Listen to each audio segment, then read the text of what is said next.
So, you may be wondering why I'm sounding a little bit hoarse. We've all come down with a cough and a sore throat, which is a bit inconvenient.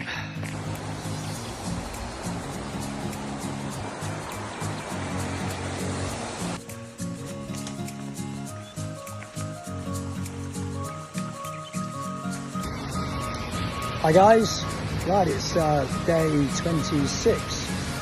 We're travelling to the bridge of Auckland this evening, and we're walking through waterfall country, as you can basically see here.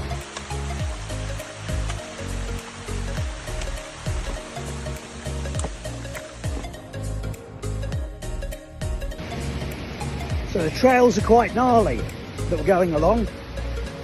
Having to do more walking than running. But as I said, tonight, 750 miles, 3/4 of the way in. So if you think that's worthy of putting your hand in your pocket to support some children in Uganda, please press the donate button.